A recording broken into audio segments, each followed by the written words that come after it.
Hi YouTube, in this video I'm going to be making a character called Droopy McCool. He's part of the Max Rebo band in Star Wars Return of the Jedi.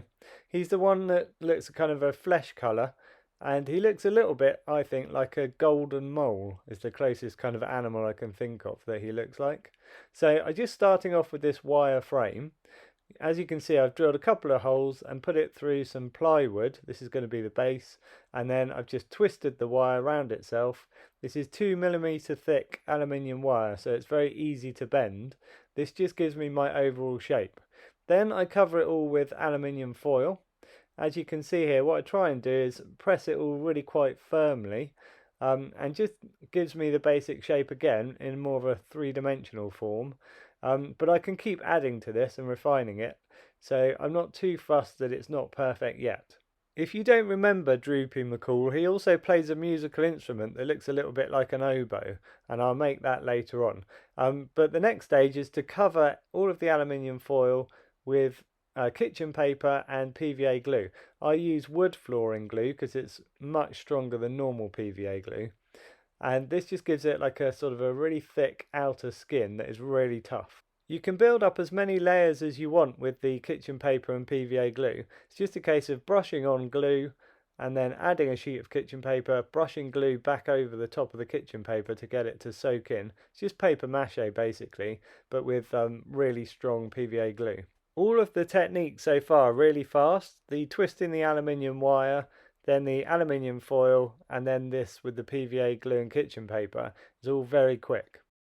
Next, for all the detail work, I'm going to be using a product called Milliput. If you haven't come across Milliput before, it's a two-part putty. You mix the two parts together in equal amounts, and then it starts to set rock hard in about 4 hours. Milliput very kindly sponsor this channel, so if you like what you see in this video or in any of my other sculpting videos, buy yourself some and check it out. I think you'll like it as much as I do. So here you can see that I've started using the Milliput as a kind of outer skin. Doesn't have to be particularly thick, probably 2 or 3 millimeters, something like that. And this just gives it a really hard coating. You can see I've been using it to build up all the kind of big wrinkles and that kind of thing. You don't have to cover the entire character with Milliput. The skin that is created with the PVA glue and kitchen paper is really tough. It's just that the Milliput is good for all the very detailed areas like the face and the hands, that kind of thing, maybe the feet. Keep in mind that the kitchen paper and PVA glue technique can give quite a good skin texture with lots of little wrinkles in it, and that can look really good painted as well. The paint colours that we choose later on will cover up everything and tie in the areas that are Milliput and the areas that are papier-mâché. Although he is wired to the plywood base, you might have noticed that I've also used Milliput to make his feet. That actually sticks to the plywood base as well, makes it much firmer. So here you can see I've made his hands, given him like 3 fingers on each hand, put some fingernails on. I've done a few extra wrinkles and things on his arms and his shoulders. Again, that will all be tied in nicely when it's painted. I've done this kind of ridge at the top of his shorts area.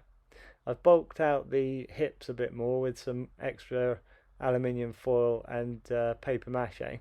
Then I've done little ridges at the base of his shorts, a couple of wrinkles on his feet as well, and then he's got 2 toes on each feet again with toenails on, and they are stuck nice and firmly to the board.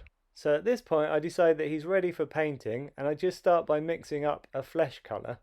I'm mixing System 3 acrylic paints, and I just did a combination of white, yellow ochre and red, cadmium red. Mixed together gives you this flesh colour. It's quite a dark flesh colour, but that's okay because I'm going to be dry brushing lighter flesh colours on the top of it later on. This is just the base.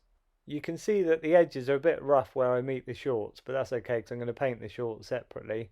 I've also gone on to the base, and again that doesn't matter because I've got to paint the base a colour later on as well.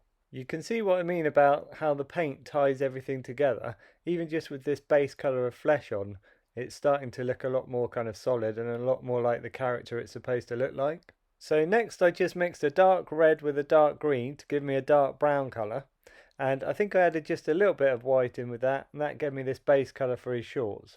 Just painted that all over, and I'll add dry brushing again to lighten this later, but that's the starting point for his shorts. So there are 3 main painting techniques that I use with the System 3 acrylics.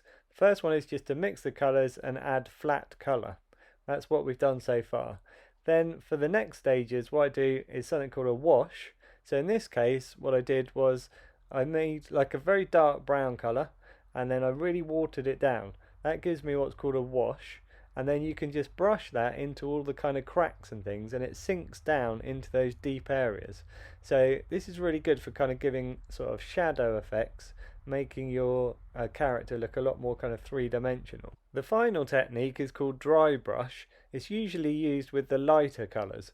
So what you do is take some paint on your brush, dry it on a bit of kitchen paper, and then you're just really dusting it over all of the high points of your character. It brings out all of the wrinkles and things like that, makes everything stand out. For this character I made his little musical instrument just out of a bit of old tube that I had and some parts from radio controlled cars. The radio controlled car parts I painted silver, apart from there are a couple of ones that were really chrome, and I left those as they are because they're nice and shiny, add a little sparkle to the musical instrument. And I just painted the tube black, and that's worked out really nicely. As you can see as well, I've painted the base in a flat colour, and that really helps to kind of bring him out as well. Okay, I hope you've enjoyed this video and it's been useful for some of you. Check out my other videos. I've done one recently of Snootles. I've done one of Joh Yowza, who is the Yuzzum, the sort of fuzzy creature that sings in the band as well. And I've done Max Rebo. That was quite an involved sculpt because I had to make his musical instrument that he sits in. I'll add a link at the end of this video so you can watch that one if you want to. Thanks for watching. Hit subscribe to see anything that I post in the future, and I'll catch you in the next video.